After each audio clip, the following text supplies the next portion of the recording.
Good morning and welcome to Inside Running on Tab Radio Racing and Sports. Magnificio races to the lead, getting through Waterman's Bay. Magnificio narrowly from Waterman's Bay. Our team will evaluate each race, interview leading contenders and update Tab Touch markets. But now Delicacy, here she comes. Delicacy under the 59 went to Neverland and Real Love Dark Musket. It's Delicacy against the inside. Sublime, brilliant, greatness in the cup. We trust you will enjoy this edition of Inside Running. Now, over to the team for their look at today's meeting. Yes, it is that time of day on a Saturday where we join the team for Inside Running today. We are racing at Belmont and the first comes up at 12:04 p.m. Weather fine, tracked soft 5. And we welcome in the man who calls all the action, Darren McAullay. Darren, a very good morning to you. Yeah, thank you, Leah. Good morning to you as well. Good morning all and welcome along to Inside Running on this Belmont Oaks edition of Inside Running. And the day certainly starts out in great sunny conditions, but of course a bit of rain forecast late today and through the evening as well. How much is there? Well, that remains to be seen. And of course, supporting the Belmont Oaks today, where the fillies will do battle, the running of the listed Aquanita Stakes. Digby Beacham, Scott Embry, both in the studio here this morning and primed and ready to tip us a few winners on this 9-event card. Good morning to both of you. Collectively, is this just a 2-horse race in the Oaks, as the market might have us suggest? Good morning, Darren, Leah, Scott, listeners. Well, the market says that. I think you would be a brave person to have one horse on top of those two, Scott, in the listed Belmont Oaks. I thought so. It looked like Love and War of the Petrushka, who ran the Quinella in the Belmont Guineas. I think they'll probably run the Quinella in the Oaks. It's just pinpointing which way you'd prefer to go over the 2,000 metres. And I probably echo Chris Parnham's sentiments from yesterday morning on the Sports Daily in terms of the Aquanita. Unfortunately, it's a glorified Class 1, Class 3, this race. Yeah, certainly not the strongest edition of the Aquanita Stakes. That is for sure and certain. The quality of it there doesn't quite match the status of the race. No, well, it was seven nominations when they first closed, so they extended it, got it out to 10, and we've had 2 scratchings. So, well, they both ran on Thursday, or Wednesday and Thursday of this week, so that has certainly cut the field back. But in terms of the Oaks today, Willie Pike on Petrushka going for his 6th win in this race this afternoon. So the way the filly's progressing, he might be heading towards writing his name into some sort of record status in this particular race. I'm sure there'll be plenty of punters out there seeing 260, 265 about Petrushka, thinking that if they're right in the assessment that it's 1v1, that's probably not a bad price. And we are getting very, very deep into this 2023-24 racing season and the back end of the 2-year-old period. But we've got a very, very intriguing juvenile race here to start the day. I'm looking forward to this with the unearthing of a number of debutants, a couple in particular that really have caught the eye. I think this is the best 2-year-old race we've seen in the last couple of months. You've had a few standouts here and there. Mohegan Ruler was a standout on Wednesday. September Born was a standout a fortnight ago. And you've obviously seen your Elite Missiles and your Street Bands go around. But from the trials, Wind and the Lion and Nicky Motor were probably the 2 most impressive trialers we've seen over the last 4 or 5 sets. And they go head-to-head here today. So that's a very exciting race. Good way to start the day, Diggs. That is for sure and certain. Yeah, it is, Darren. I echo Scott's comments there in regards to both Wind and the Lion and Nicky Motor, and certainly the booking of W. Pike on the Jim Taylor-trained Nakoni filly. Nicky Motor catches the attention. Does indeed. Let's go through the changes for the day on this 9-race card. We're kicking off a little bit later, considerably, than what we have been in the last few weeks. Going today at 4 after 12 with the running of the first event and the last on the card today at 4:50. What time's bounce down this evening? 6:10, thereabouts, approximately, with Fremantle up against 6:10. The Tigers. Okay, let's go through the changes now. Race 1, the Schweppes Plate, will start this card as Leah has touched upon. We're going on a track that is rated a soft 5. Conditions start out fine today and the rail is in that 5 metre spot. First on the card, and in race 1 there are no changes there in that 2-year-old event. Looking forward to discussing it with both Scott and Diggs. Race 2, Tab Touch, West Speed Platinum Handicap, a field of 8, no changes there.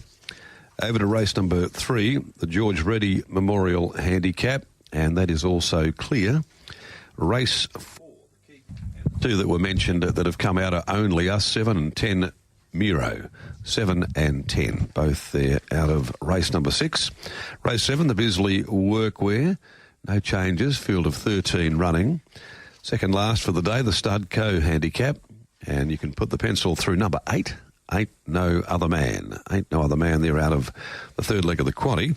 And the quaddie conclusion, final tickets to Christmas in July handicap, and there...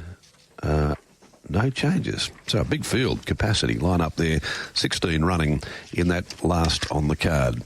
6 minutes after 8 o'clock, inside running, and hopefully you've got an appetite there nice and early this morning over breakfast to find a few winners. I know that Scotty and Diggs certainly have, and we'll find out their thoughts for the first few races on the program right after this break.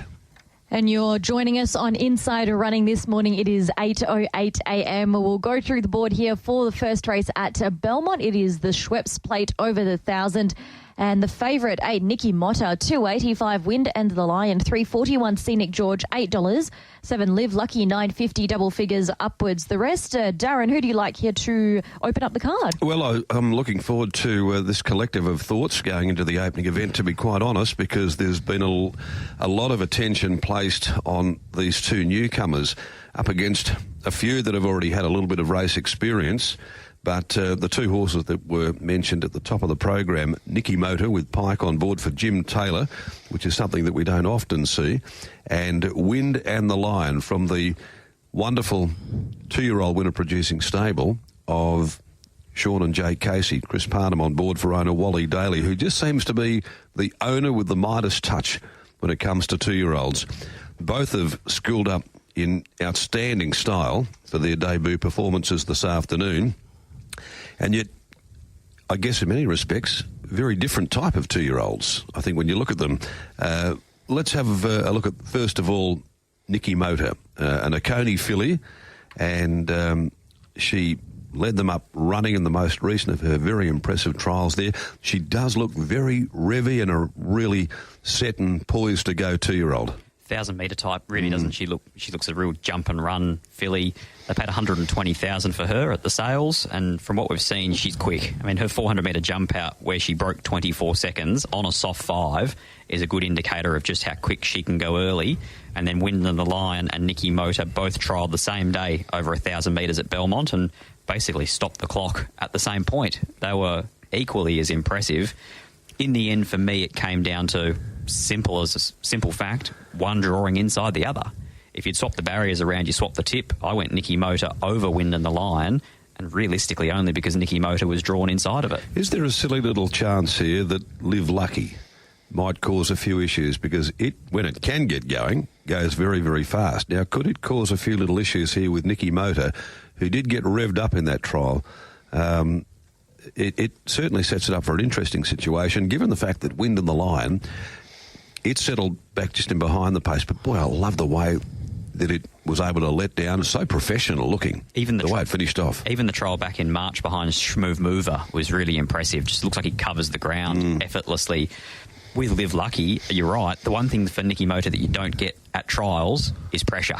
And so if she had to absorb a little bit here today, it's something completely different.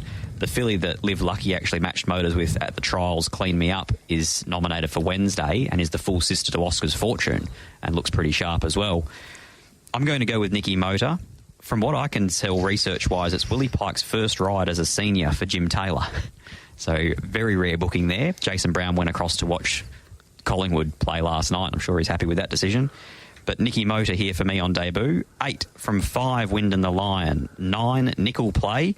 Gets a soft run with only 52.5 kilos, and she trialled behind Nikki Motta on both occasions, and I didn't think she was too bad in either. And 4, Daytona Pete, in what I'm thinking could turn out to be a close, handy, rails in run type affair. I'll put the full brother to Red Can Man in there for 4th. 8, 5, 9 and 4. Diggs, how do you see this opening event? Yeah, intriguing race, Darren. Really looking forward to it, actually. I like the 2-year-old races, and I love the manner in which Wind in the Line has gone about his business to this point in time.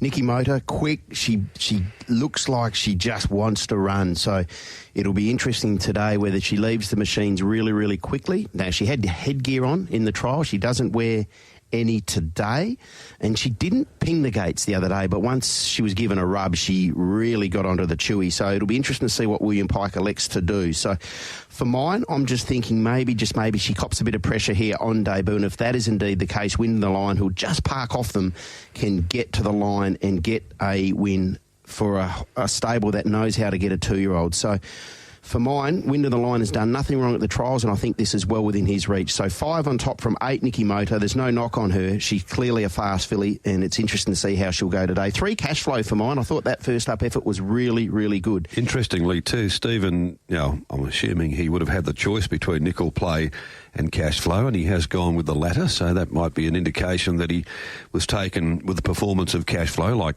I think you and I will be as well. Yeah, I thought it was a decent enough effort because close to run 4th behind September Born, who I think we all acknowledge is well above average, and was still unable to really test his mount on that occasion. Now, he's going to be spotting the leaders a few lengths here, you would think, turning for home, but watch for cash flow to be rattling home late. And 3, Arduette. Went to the races the other day, also in that September Born race without a trial. Was pretty kind to Arduette, was Patrick Carberry. Again, tricky map to overcome. 5, 8, 3 and 6 for me. Good race. Yeah, I've sided with Wind in the Line as well here. I can just see with the map the speed that will be on. Chris will be able to snag Wind in the Line across, find a nice spot in behind them, and I just like the way that it was working through the cogs in that last 200 there. And as we've said here so many times there, the knack for Wally Daly to keep unearthing these talented 2-year-olds is extraordinary. I'm heading that way. I've loved everything that it's produced so far. Wind in the Line, I'm going it ahead of Nicky Motor. I think a lot will hinge certainly on any pressure that it has to absorb, and whilst they can be revvy and precocious looking, this, as Scotty has said, is a different story to a barrier trial. One thing that always I think you need to consider is race experience. Scenic George, whilst it hasn't won a race, has been placed at 3 of 6. It finished in front of Cash Flow last up. Beautifully drawn here, maps to get a fantastic run. I had it 3rd, went for it last week, but found a horse who's much, much better than its September Born, too strong on the day. And I'm going to go with the Cash Flow coming through that same race. It was at triple figure odds, though, in that race, so maybe caught a few by surprise. If it can run to the same type of performance again here, it has to be in the mix, in my view, at least. So I'm 5, 8, 1 and 3. I didn't have Nickel Play there. It trialled in blinkers, I noticed the other day, but no shades on this afternoon. And with Stephen going to Cash Flow, I probably just erred a little bit on the better side of caution. Wasn't quite sure what to do with Daytona Pete. We know his relationship to a number of very good horses, including Scotty, as you've mentioned, Red Can Man. The time, though, that was considerably slower on the same day as Wind in the Line and Nicky Motor, and was scratched on Wednesday from Pinjarra. What does Pike do here, Scott? Does he let the filly run, or does he try to lock her down? He'll do whatever Lockie Taylor tells him in the mounting yard, surely. Do you give instructions to Willie Pike? You probably do with a 2-year-old he hasn't trialled. Exactly. I think you would. I think you'd be negligent if you didn't. I think if you took Jimmy Taylor's horses as a generalisation, they lead. Yeah. They love finding the fence, and you've got a fast filly. Why wouldn't you lead? Oh, no. It's whether you lead at the pace that she wants to go at, or whether you try to just get her to come back underneath you. Maybe that's why they took the blinkers off from the trial to race day, just trying to... Got very revvy, then came back underneath it, Jason, in the trial, and she steadied up a little bit, and then he kicked her again, and she found very quickly she was able to separate herself from her rivals. It was an intriguing trial in many respects. It's a good race. Really looking forward to it. I'm looking forward to it as well. So 5, 8, 1 and 3 there for me, Leo. 5813 for you, Darren. Scotty with 8594 and Diggers with 583 and 6. Race 2, Belmont comes up at 12:41. The Tab Touch West Speed Platinum Handicap over the 1200, no scratchings. 5 Pearly Nugget, 330 favourite for Chris Parnham. 2 Russian Sniper, 360. 3 Snazzler, $5. 1 Capricorn Man, $7. 6 Kings Sicario, $9.50. Double figures upwards. The rest, Darren, do you see Chris Parnham and William Pike going head-to-head here in the concluding stages? Well, I'll be pushing certainly for Willie on Russian Sniper, but at the same time, I think Chris has got an undeniable chance on Pearly Nugget. There'll be those wanting to push Snazzler in this race as well, Digby. So have you got either of that trio there at the top of your selections? Well, Snazzler, I loved the run the other day. It was impossible to miss. My only nag with Snazzler here, Scott, was perhaps him remaining at 1200 second up. He goes good, though, doesn't he? He does. He goes really well. He's always been one of those horses that probably hasn't quite won as many races as Jason Pateman would have hoped for, but at the same time, he's only a 4-year-old, and he looks like the way that he's returned both at the trials on race day, there's a lot more to come for him.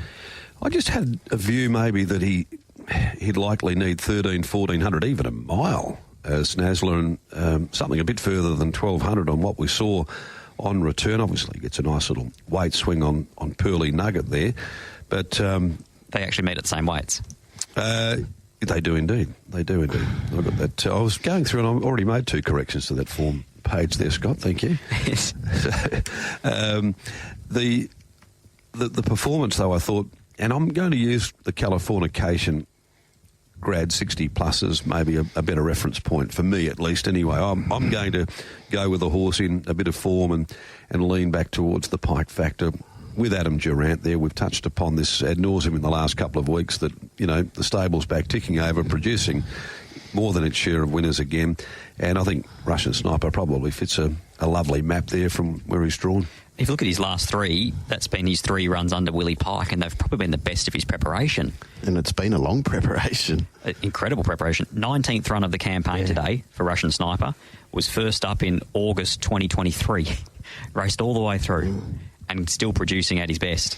1400 back to 12 I like. Pike sticking I like. The barrier I like. And the fact that there's a decent amount of tempo in this between I'm a Single Gal, Capricorn Man, the Great Hoya, they'll roll along. And so today he doesn't have to do the donkey work in the breeze. He can just park in behind and show that turn of foot that we know he has. And the other thing that we did mention during the week on Wednesday's preview is the yards ticking really, really well at the moment, isn't it? It's gone to a level in the last 3 to 4 weeks, which, in all fairness, we haven't seen for a period now. 2 for me, Russian Sniper. 5 Pearly Nugget. Got the job done last start in what was a pretty thin Class 3, but the good thing about it was that she put them away by a margin. Yep. She won it by 2 lengths, and there's realistically not that big a step from a Class 3 into a West Speed Platinum handicap. 3 Snazzler was the eye-catching run in behind Pearly Nugget, but may just want a bit further. And my X-Factor runner in this race, probably not today considering it's verging on a good 4, but gee, they can have some fun this prep with Probity in this grade. He's an out-and-out wet tracker. He's dropped right back down in the ratings system. 9 of his last 10 have been in higher grade. Trolled without shades and trolled well, I thought as well. So a watch on him at 20 to 1. 2, 5, 3 and 4. Okay, righto. So Russian Sniper there for you. Diggs, how did you sum it all up?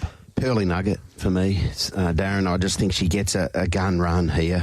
You've got Capricorn Man coming across. You've got the Great Hoya, who is quick. I'm a Single Gal, who's quick, and I'm just thinking maybe Snazzler second up is not going to be able to hold that spot. I dare say they'll try to let Russian Sniper find his feet, even though he was jammed out the other day and found a spot. So I just think Chris gets a gun run here aboard this mare, who was a last start winner. And as Scott quite rightly mentioned, it's not a massive jump from Class 3 company to this environment today. So 5 Pearly Nugget on top from 3 Snazzler. Hard not to be taken by what you saw first up. Matty Derrick goes on here, and you'd expect that hopefully this fellow can settle a little bit closer to Russian Sniper and 1 Capricorn Man. I think we'll learn a little bit more about Capricorn Man today and whether Belmont is his track. 5, 3, 2 and 1. Yeah, he's got a situation there from an awkward gate with a stack of speed drawn inside of him, so that'll make it, I think, challenging for Capricorn Man. The reason I left him out of my 4 mainly, I went like Scotty, Russian Sniper. I can just see back to 1200 settling 1-1 or 1-2 there for Pike, and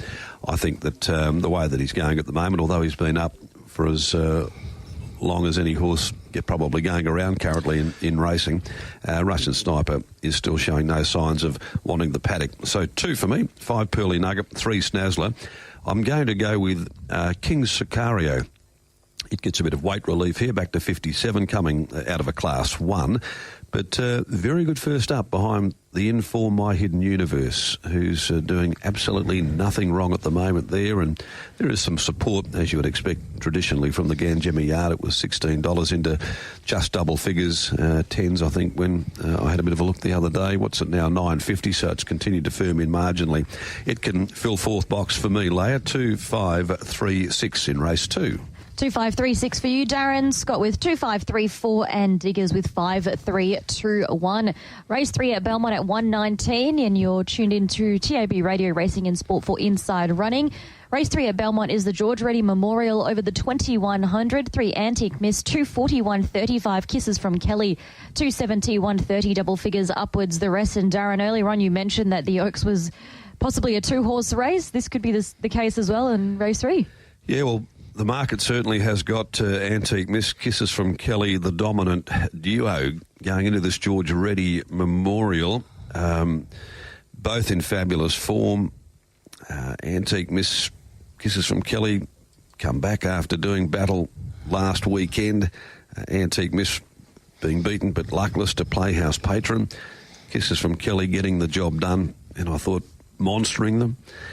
I think that, and this is just a view here, both Scott and Diggs, that this could be the emerging stayer. He's a big boy, he's coming into his own, and I love the fact that he's fit for the trip, whereas Antique Miss now has to go to the 2100. That was the thing for me that sort of stuck off the page with a lot of the fancies here, is that Kisses from Kelly is the proven stayer. You've got Antique Miss, first go at 2100. You've got Falcon Trader, first go at 21. Desane's been there once before, but basically first time in the prep for him, getting out over ground. Strike Now has been in consistent form, and Filthy Habits is probably still early in the prep. But of the main ones in the market, and clearly the top 2 in the market, Kisses from Kelly's going to get the same run that he did 2 back when winning, the same run that he did last week when winning. My only issue is potentially that he's done quite a lot of racing in a small period of time. Because if you listen to Holly Taylor's post-race with Lockie last week, she actually said, we'll look to space his runs now. And then 7 days later, he's here again. On that basis, what you just rattled there, and I think you make some pertinent points, is Strike Now overs then? Given good price, is he not? I think he's a really good price. Like, he 2 starts ago matched motors with a horse who I think we acknowledge that's your preeminent winter staying form, Fat Roy Slim. The other day, lobbed into position, got shuffled back, and then had to sort of try to quicken from the back of the field in a race where they did march a little bit under a big weight. Had to cut back to the inside. Yeah, and wasn't horrible. Win, I think he'll run first 3. I've got him on top. Yeah, fair call. I just think... Great value play. I think so. For a horse who's rock hard fit, gets a little bit of weight relief, you know he's proven over a staying trip. And as I said 2 starts ago, matched motors with a horse who went to the paddock in really good form. Do you have a minor expectation elevation for Filthy Habits, considering that Lucy Fiore wants to jump back on, so she has to get off Strike Now to go with her husband's horse? I haven't got Filthy Habits in my numbers. I thought he might need one more. Yeah, and I can understand why Lucy rides Filthy Habits, you know, owned by Justin, trained by Brandon, and I dare say she's probably doing all the work on this horse at home, so it makes perfect sense. But you don't lose anything with Jared going aboard Strike Now, and, you know, 2 starts ago, wins in this company under 55.5, now carried 59 last start, wasn't horrible, beaten 2 lengths behind Satino, who was able to gather momentum down the middle of the track. I just thought the $12, $13 was quite enticing. Yeah, it is. It's appealing. No Strike Now is also a big beneficiary of Desane being in this race, so it's back to a natural 66 handicap. Exactly. He copped it last start when they re-handicapped to a 63 plus, and he goes to top weight.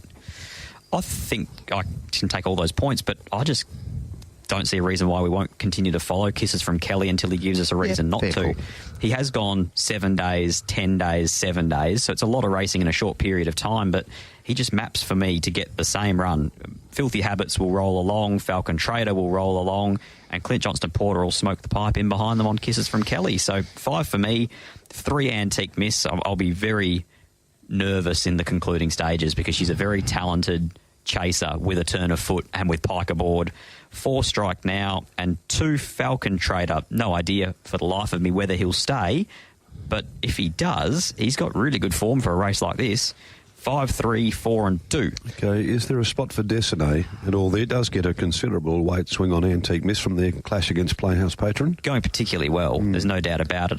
My concern is that he tends to get back, and I'm always personally negative on apprentices in staying races. It's just one of my rules. I don't tend to unless they lead. It's a thing. All right then. So 5, 3, 4, 1 there for me. I'm going kisses from Kelly, also Scott, to beat number 3 Antique Miss Strike Now, and I will include Destiny with the big weight pull on the 7 days after last weekend's run, and I think the fact that it's got a bit of a base to it there going to the 2100 is going to help also.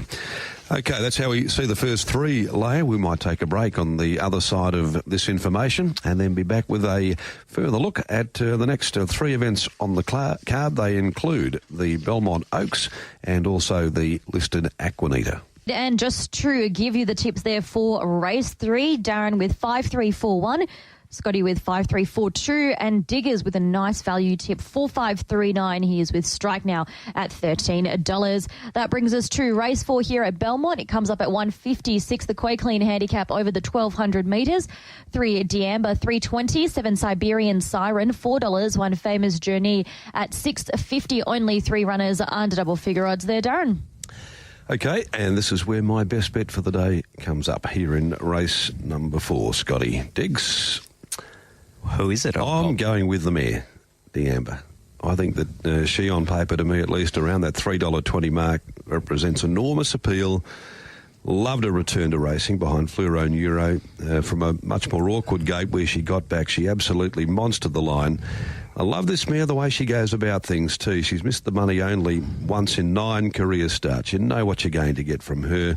She is genuine as the day is long, and I can probably see her from this draw with Jay Whiting parking her up a little bit closer than what she had been first up, and I reckon that she'll zap them as well. So I'm really keen about D'Amber this afternoon. She's just your quintessential Steph Baccarinich horse, isn't she? Yeah. She gets the job done, she's unassuming, and she'll work her way through the grades. That's the thing. They work their way through the grades. They start at a base and you think, okay, well, this is just a nice, solid animal, and then 18 months later you go, oh, it's now in open company or racing in a listed race or in 72-plus grade, and D'Amber is trending that way as well. If you look at the percentages of what the stable produce, you stay with them, and I just think that at 320 here today, with her record of 4 wins, 4 placings from 9 starts, terrific at 1,200 metres, second up winner, she ticks every single box there that I consider as being worthy of making a best bet for the program, and she clearly comes out on top there for me.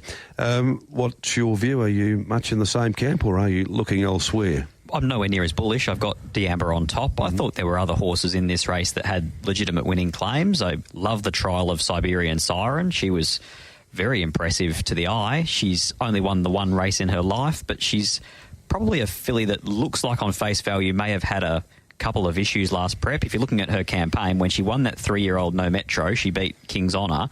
She then went to a 3-year-old plate, ran into the stablemate Angel Undercover. She went 47 days into the Magic Millions and then 35 days into her next run. So I just think it looked like an interrupted prep, and hopefully now she's back in good fettle. Where does she get? That was my concern. Yeah. I thought she could punch her way to the breeze here, but she's also shown a good turn of foot from off the speed. So I suppose you leave that up to Chris Parnham. Yep. Yeah, this is where I think that maybe Fish has the whip hand in many respects from that draw. He can just map this out beautifully and let Famous Journey and others, Rogues Point, Defiant, Diorite, all push on there with speed. Siberian Siren probably finds herself a bit vulnerable from that draw, and I think Jace there, he knows the stable so well, the horses that they produce. He has a very good record on them, and notwithstanding his record on D'Amber, so I think that they'll get the job done. What about combinations? Clint Johnston-Porter, Adam Durant. What do we do with Mocha Dream?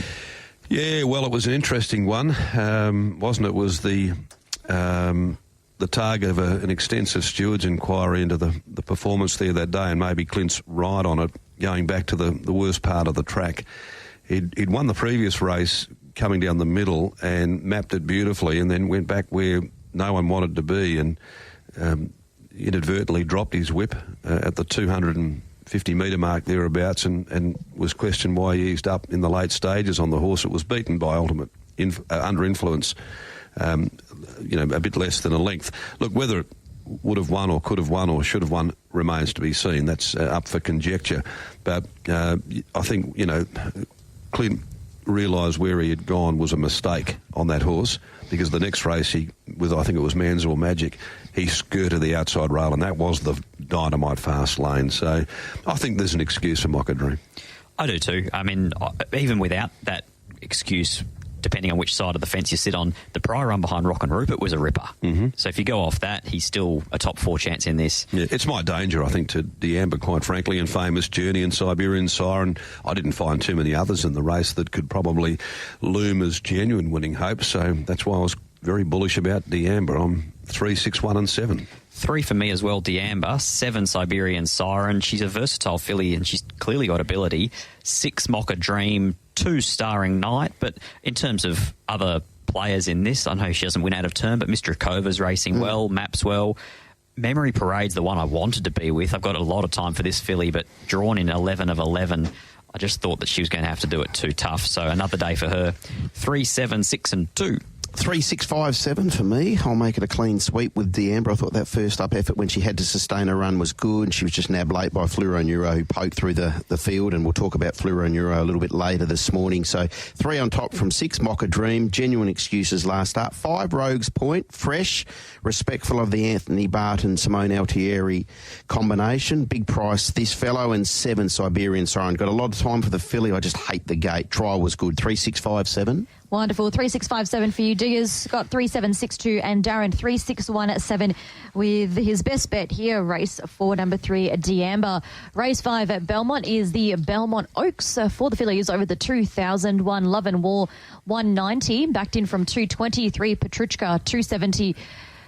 6 Antique Queen $7, double figures upwards the rest. And Darren, we see here that Antique Queen opened at $4.40, now out to $7 here as well. Yeah, she's got the blows. I think most of them have really. The market has this, and punters have this down to 2 horses particular. Love and War's been a nice acquisition out of New Zealand there for Peter's Investments, and now starting to hit her straps after those 3 runs. Coming on and then winning the Belmont Guineas last start. But I think, Blind Freddie could see the performance of Petrushka there, who stepped up out of a Northern Maiden victory and went straight to the Belmont Guineas at her 3rd run, and she did nothing but impress, I thought. And now going to 2,000 metres, I think, if she continues to trend the right way from this top yard that continues to produce them, Grant and Delana with Pike on board, as I say, chasing his 6th win in this race, I think that Petrushka will win the Belmont Oaks this year. Well, that was my point at the start of the program. There will be a lot of people out there looking at 265 Petrushka thinking this is a really good price, because if you are Team Petrushka, I am as well, I'm looking at this race thinking I'm scared of one horse, and that's Love and War. So 265 with 1 on paper threat, I think it's a great price. I'm happy to push Petrushka as well. You get Pike aboard, you get a better barrier, you get what looks on paper to be a more suitable 2,000 metres. The ugly part about this race, as it often is in these 3-year-old juvenile staying features, there is no speed whatsoever. No, can you throw one out there, a curveball that might be able to take it up? Because I can't map a horse here. Something's going to lead. I know that something might surprise. I know it's the last thing that they would want, but I'd be tempted if I was Love and War to just take control of the race. She will probably be the first one gate speed-wise to find the fence, and then your options are look around to see who you're going to get cover on, and it could be a filly like I'm On, who's a Mininu winner. Do you really want to sit leaders back on her? Well, he didn't want to sit on anywhere near the rail the other day, did he, Paddy? No, he stayed off the fence. Yeah, exactly. I thought maybe Antique Queen could lead. Stablemate? Yeah, I think Antique Queen might. Well, at least for her, if you ride her in that sense, she gets the trip. Yes. So you stay out of trouble and you know that you're going to run the distance. She is a fit horse. And you're not running behind or getting strung up behind a slow one. Yeah, that's right. Back into 3-year-old fillies company. I think that she's logically up there. And, yeah, we need something to take it up, and maybe it'll be the stablemate of Love and War, possibly. But your a push for the trush? I am. I'm going that way. 3 to turn the tables on 1. Every time I watch that Belmont Guineas replay, there's nothing wrong with the run of Love and War. It's a super win. But the replay run of the race was Petrushka. 3 to beat 1, 6 Antique Queen, and 4 Cruise to Rio. 3-1-6-4. Same 4 numbers for me, different order. I'll settle again with Love and War. I just think that this filly's clearly on the way up, and it's hard to say Petrushka isn't, but she is a last start listed winner, and I think Paddy was quite soft on her late, so Michael Grantham's adamant that the 2,000 metres isn't going to be an issue. Mm-hmm. She's a Kiwi-bred filly out of a Pins mare. It'll be interesting to see how she goes today. So 1 on top from 3 Petrushka. There you 2, you would think. 6 Antique Queen and 4 Cruise to Rio. 1-3-6-4. Yeah, I think that she'll eat up 2,000 Petrushka. A more than ready filly to beat number 1 Love and War. I think they'll dominate there. 6 Antique Queen. Are we sacking Lyrical Angel too easily? I thought that she was better than... Something happened, obviously. Well, she was 4 deep the trip. Yeah, notwithstanding, there is a consensus here, just don't give up on her. Forget that run completely. I think they're quite keen that she'll bounce back and be very competitive here. Don't know whether or not she's up to the standard, but look, at $20-something, I think maybe a little forgive for Lyrical Angel. She'll get a sweeter run this afternoon. I'll keep her there for 4th. 3, 1, 6 and 5. Leah? All right, 3, 1, 6, 5 and Scott 3, 1, 6, 4. Diggers 1, 3, 6 and 4. Seems to be between the 1 and 3 here in the Oaks. Race 6 at Belmont comes up at 3:11. The Aquanita Stakes over the 2,000, 7 and 10 scratched. 1 Cool Memory 240, 5 Men's or Magic 390, 2 Stylish Lord 550 alongside 3 We Are True, double figures upwards. The rest here for this race over the 2,000. Okay, well, unlike the Oaks, at least we can identify some speed here, pace. You'll get that, no doubt. And you'll get it through Cool Memory, and you'll probably get a little bit too with Dreamtime. Gene Visors coming off there following the unplaced run in the Belmont Guineas, but very good form in Kalgoorlie before then. Cool Memory goes to 2,000 metres. This is a tough race, this one to be, I think, specific about there. As I think, Diggs, as we said at the top of the program, this is maybe one of the weaker editions I've seen in more recent times of the Aquanita. It probably is, but when you think about it, you go back to the Oaks, which has run 40 minutes prior to this. You've got 1 open class horse in there by virtue of her winning a listed Belmont Guineas. The rest are maidens and class 1s. And this is containing a horse who ran 3rd in a Belmont Guineas, that being Cool Memory. So this is, this is a class 2, class 3. And I think the question here is, does it run 2,000 metres? Who's that? Cool Memory. Oh, it will. Just how long it'll take it. Well, that is true. That is true. I thought there was an air of confidence in your tone there. You hit that very well. Look, to be fair, it wasn't horrible the other day, Cool Memory. Has a good racing pattern. And if Joey wants to be a little bit conservative here, and you would think maybe Dreamtime Gene jumps and runs, Scott, maybe you just ride somewhat a bit more patiently, a bit more circumspect to help him get the 2,000 metres. He's been going good all prep. He's been going terrific. Just hasn't been able to pinch one. Stylish Lord was good the other day under a big weight. Really good. Just going back to the 2,000, I mean, other than Mans or Magic, who has won at the Journey, the only one, everything else is virtually on trial. Correct. At the 1.25 miles. So I think they can all go into a collective pot. I'm with Diggs if you're going Stylish Lord. Yeah, I am. I thought his run last start, they swapped visors for a set of blinkers. He carried 60 kilos. Now there's probably reservations about what he beat in terms of the older horse brigade there in that class 3, but he did it under 60. He drops back to 55.5 here today, and I think they may have just figured out that could be the best way to ride him. Now, he bowls it in that day that he led in a 7-horse field at Ascot, and maybe after that you sort of somewhat get sucked into riding him for speed. But I think the best of Stylish Lord, which is clearly very good, might just be with cover. Yes, and I think it might just be here perfectly set up for him to win an Aquanita Stakes. I'm going that way. I think, dropping back to 55.5, that's suitable off that weight-carrying victory with the shades last start. I think it sets it up nicely enough for Stylish Lord. I'm not bullish about the race. The form on paper recently of We Rate You is not great numerically, but I think it's maybe a bit better than what it would have you believe. He won a 16.50 3 runs ago, and then it was up against Love and War, got right back, 1400, got right back last start in the Belmont Guineas. He's a Jimmy Choo from a pen time here. Maybe this is the ground. Maybe this is the ground that he needs to be at. Well, it did look like for stages in that race most recently in the Belmont Guineas where he might have run second or third. He looked like he hit a flat spot and then he picked up and he was okay. That's a perfect assessment. Yeah, I thought he was okay. It may well be the right form reference. I'm not entirely sure. Tricky race. 2 for me, Stylish Lord on top from 1, Cool Memory, 3, We Ray Shoe, and 5, Man's Or Magic, who probably got a few favours last start, got to the right part of the track, but won well. So 2, 1, 3 and 5 for me. Copy-paste, 2, 1, 3, 5.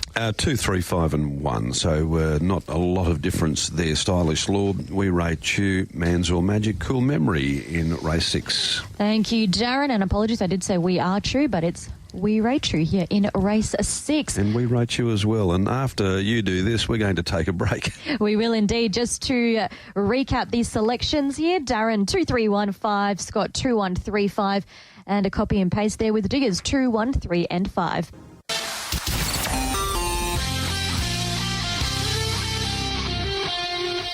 You're tuned into TAB Radio here as we preview the Belmont card here in Inside Running. We've got 3 races left to preview, and we do have racing at Sydney Randwick, the first at 9:05. So we'll get through this meeting here at Belmont.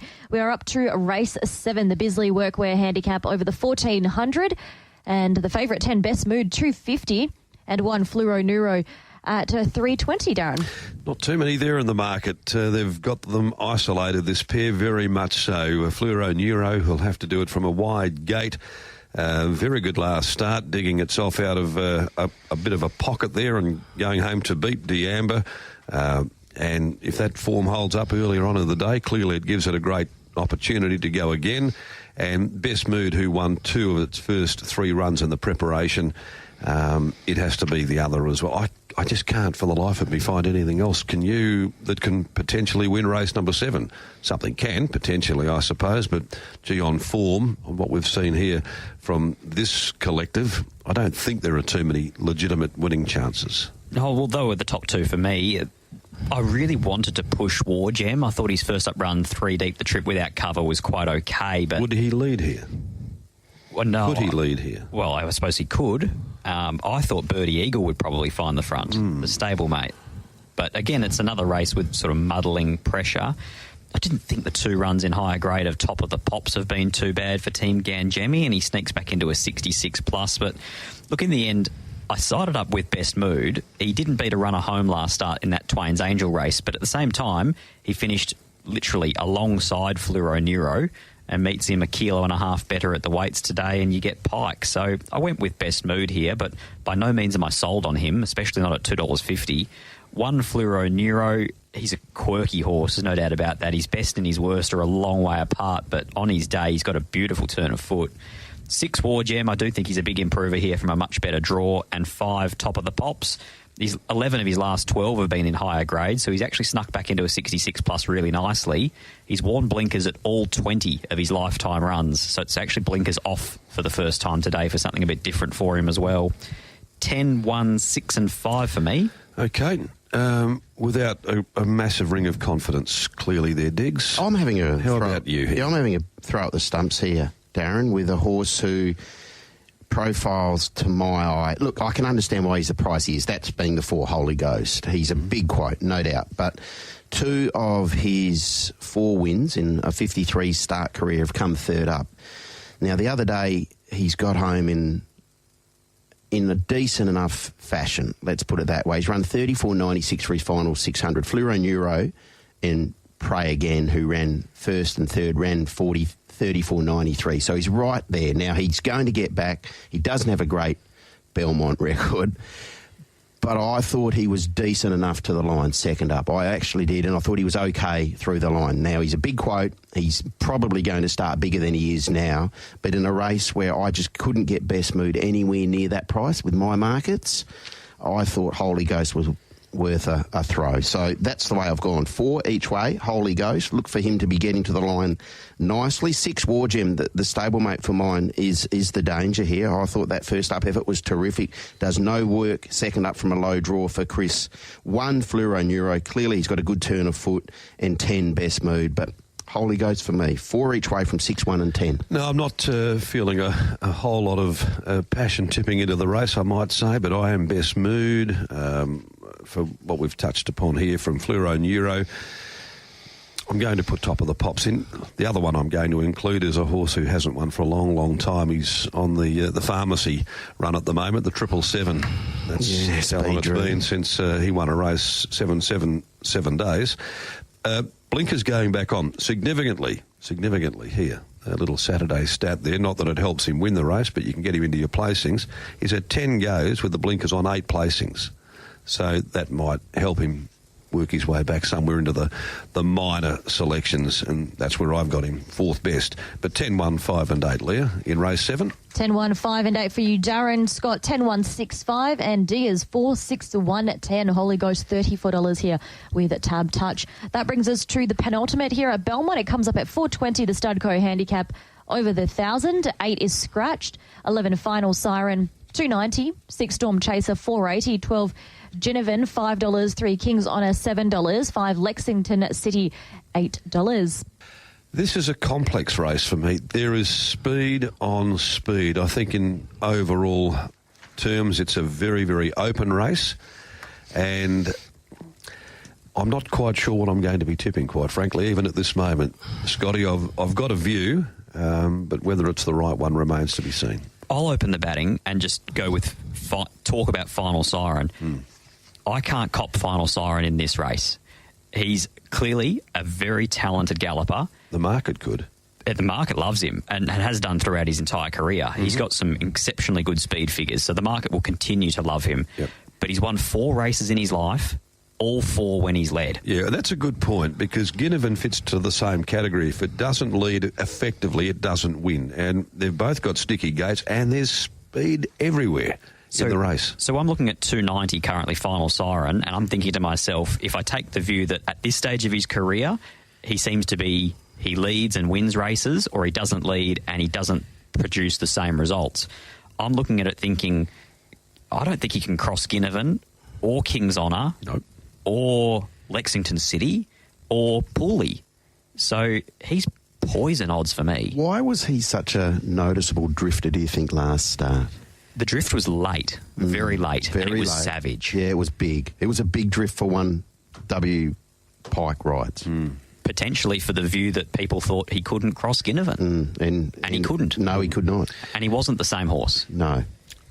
Can we just have a look at Storm Chaser from Luke Fernie's yard? There's obviously a well-documented discussion here that he's got a couple of horses that have been suffering from viral discharges in the last couple of weeks, and I guess you could sort of sense maybe why. And I love this horse's ability, this 3-year-old, placed in a Lastia, placed in a Breeders, no luck in a Magic Millions at all. He's just such a talented horse. And I can understand why there's been a cautious approach there, the market just letting him get out a bit from where it opened. Is that your take on it as well? Oh, I'm very wary of Storm Chaser here. If you watch his first up win over 1,000 at Bunbury last prep, it's almost the same setup as this. That was a high-speed race. Bayesiad led them running, and he zapped Bayesiad late. So I do think Storm Chaser can very much win this race, but at the same time, he's going to need a bit of luck. It's an opinions game, isn't it? He's favourite. Yeah. I've set him up as favourite here for me. I've got Storm Chaser at the head of my market, and 3 back the fence, heap of speed. He'll need some luck, but he does have a wicked turn of speed. And if he gets an opportunity to showcase that turn of speed, I think he can win fresh here. Yeah, I've got a few thoughts on the race, and as I say, I still haven't been able to nail them down properly, but I do think with all of this pace and the pressure that's going to be there, Chris Parnham could take hold of Lexington City, not get caught up in the mix. And I thought that with his outstanding record, and all of his 5 career wins have been at this journey, I thought if he was the first to concede, tuck in maybe and just get that bit of cover and just let the fury unfold in front of him, I think that Lexington City could zap them. It's a good word, that, fury, because they are going to be fast and the furious here. There's no question about that. Oh, look, good race, competitive race, hard race to decipher, but I went 6 Storm Chaser to get over the top of them here if they do burn early, and I'm expecting they will. 5 Lexington City, both Storm Chaser and Lexington City get here off no trial, so you respect the yards to have them fresh. 12 Ginnivan, agree it is a difficult race for Stephen to get the run on this horse that he probably needs. Yeah, and he did get away with a cheap time of it for a 1,000-metre race last start as well, I thought. But he's a genuine 1,000-metre horse, and he is rock hard fit, so we need to respect that. And 11 final siren. The fact that he's probably down 6 kilos offsets the gate for mine in terms of a minor end of the numbers. But good race, 6, 5, 12 and 11. I went one that we haven't mentioned yet, and that's King's Honour, because as much as he is a high-speed type, he did win just sitting in behind them at Ascot one day on the 8th, and he's only got 52.5 kilos. Back to 1,000 metres here, drawn on a good barrier. I went his way from 12 Ginnivan, 10 in City Angel is my absolute blowout. She'll be 30 or 40 to 1. Yep. She's actually got a nice turn of foot when they can tuck her in. That day that she almost matched motors with the Boss Lady was quite a similar setup to this. And 6 Storm Chaser, 13, 12, 10 and 6. If Final Siren comes out and beats me from that wide draw at that price, so be it. Okay, no, good call. I thought it, because of the way of the draw had affected quite a few, the speed drawn inside of those that have got good speed but have drawn out there, it just made it a conundrum race. And I went with Lexington City because I thought it might be the one who could settle in behind them, just has got a turn of foot, has got a magnificent record at the Journey, and it's still a bit of value. It's $8 in the market. Do we think any of these will go to a Bowfine next week, Scott? The Bowfine's going to be an awfully small field. That's from what I'm thinking. thinking. That's why I thought this field was... I was surprised it came up as strong as this. I thought some might wait for a Bowfine. The only issue is when you've got Nero Dio and Goes Two Walks there, it's already a natural 90 plus, so you're burning a lot of points. Minx Moment will go there as well, so yeah, you're probably right. Interesting. Yeah, I'm 5 and 6. I thought Lexington City, Storm Chaser, all things being equal, and... I think maybe with the hot tempo that Goddess of Giving sitting back, she is a little bit hit and miss. On her day, she can finish with a burst. She might be worthy of including. Yeah. I'm not bullish. It's been an interesting little campaign by her. Yeah, maybe she hasn't quite delivered to what we had hoped, but I think maybe it trends this way here with the speed on in the race. And 13 King's Honour, I agree with you, Scott, too. I think that it's legitimately right there too. 52.5, 21 days. I like all of that. And so it made my first 4, 5, 6, 9 and 3. But it's a bit of a conundrum race, Leia, quite frankly. Absolutely. 5, 6, 9, 3 for you, Darren. And then Scott's gone 13, 12, 10, 6 and Diggers 6, 5, 12, 11. So very different selections across the board. We are up to the last race, and we're about to tick over to 9 o'clock. We have the first in Sydney Randwick at 9:05, so we'll power through this one at Belmont. The final tickets to Christmas in July 13th, 20th of July, over the 1,600 metres. And the favourite on the Tab Touch fixed odds, 11 Infuriated, 338 Wonder Weapon, 485 Our Rocky Bay, $5, 12 Sensational, $9. What do you do with a horse coming out of a maiden going into a 60-plus? Not too many win off a maiden victory. A very good one, it might be said, too. He gave them a nice old head start and was much too good that particular day. This is a bit of a step up. I found it a challenging race, really, to round out the afternoon, Scott. I agree. This race was opened up for me for the fact that Infuriated is likely to go around as short as what he is. A maiden to a 60-plus grad is always a no-no for me. But it is Pike, of course, and you pay the Pike tax there, and in particular in the last, you always will. But the market was very, very keen about Wonder Weapon to go again too. They gobbled up the $7 or thereabouts when it was first offered there in those markets, and was suddenly into $4.60. Well, there's 1 kilo between them, and Wonder Weapon's got Love and War form, Californication form, and Infuriated's won a maiden beating Coventry Reef, Trooper Phoenix and Blowback. That's where I decided to default back to exactly that wonder weapon, and had tipped it a few times too recently, so I'm going to follow the money trail there in the last. I thought she had a bit of a think the other day as well, Wonder Weapon. Like, it's maybe now that she's had that kill, that's a good thing for her. But at the 200, I thought, well, she's going to absolutely bolt in with the run that she'd had enjoyed. And then I thought, over the concluding stage, I thought, oh, hello. Maybe she realised it was only lover session chasing. Good old lover Put it session. into neutral. Yeah, I don't need her to be showing off against you. But no, it was good to see her break through. What about the 3-year-old here on the spin, that being our Rocky Bay? What do we do here? Oh, I like him. He's my best today. Yeah, Okay. I like our Rocky Bay. I looked at the run again last night, and I thought that he was a bit grindy, a bit flat late, Scotty. Like he was wanting a mile. Yeah, I'd hope to see him run a little bit more through the line than what he did. He just held his own. Finds the fence here, though, doesn't he? He does. That's the key. He looks the leader to me. Look, I've got him there right in the mix, no question.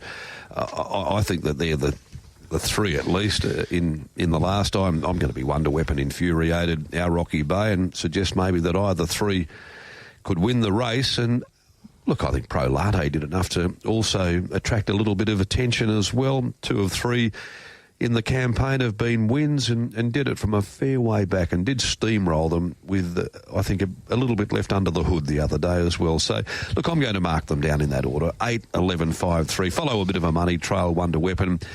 Respect Grant, Nalana and Willie with Infuriated, albeit a maiden victory last start, and also continue to follow our Rocky Bay going to that mile. 5 for me, our Rocky Bay. I think it's the first time in the prep that he can lead. He's off 7 days and he's out of 3-year-old form. So for me, he looks really attractive. I made him the best. 8 in Wonder Weapon, 3 Pro Latte, and I'll actually put 12 Sensational, the stablemate, in ahead of Infuriated. Grant and Alana Williams know how much respect I have for them, so does Willie Pike, but the last maiden into a grad winner that I could think of was Alaskan, and that was 5 months ago, so they don't do it very often. 5, 8, 3 and 12. Diggs. I'm with you, Scotty. 5 for me. Our Rocky Bay finds the fence here and gets an opportunity to dictate, and he hasn't been able to do that in his 3 runs back this time in. So our Rocky Bay on the spin to win from 13, making profits like this effort last week. Clearly this is a different assignment, a harder assignment, but I thought he was good to the line. 8 in Wonder Weapon and 11 Infuriated, but 5 our Rocky Bay on top. 5, 13, 8 and 11, Leia. 5, 13, 8 and 11 for you, Diggers. Scott with 5, 8, 3, 12. His best bet here. And Darren, 8, 11, 5, 3. Diggers, did you have a best bet for us today as well? I certainly did, Leia, and I'm with Darren in race number 4. Number 4, yeah, 3, D'Amber. I think she gets a perfect setup here today. I think Jason will be 1-1. And expecting her to be now, after today, 2 for 2 second up. Okay. So race 4, number 3, D'Amber. And there is an echo in the room. Fantastic. Thank you very much, guys. We're looking forward to the card today at Bunbury, and we'll have to leave it there as we are 60 seconds off Randwick. Any more final thoughts before we head across? Your best for the day? In the last, our Rocky Bay, race 9, number 5. All right, then. So you're quite keen there. Save a bit of powder there for race number 9. Now, quick on personal note, if there are any Geraldton listeners up there, the funeral for the late and great Gordon Embry's on Monday at 2 o'clock if you're going to venture out there. Good as gold. Final farewell. And deserves a big send-off. Does. We'll get one. Yeah, absolutely. All right. All the best of luck with that there too, and our thoughts will be with you, Scotty. You and the family on that particular day, one of the greats. We farewell. Okay, they are moving up now for the Petaluma Handicap at Randwick. First on their program, D. Flindell there at the mic, and we'll be up there to him in just a couple of moments' time. But that is all we have for you this morning on Inside Running. Trust there's a few winners amongst those myriad of selections that we have today, with the Belmont Oaks and the Aquanita as our highlights.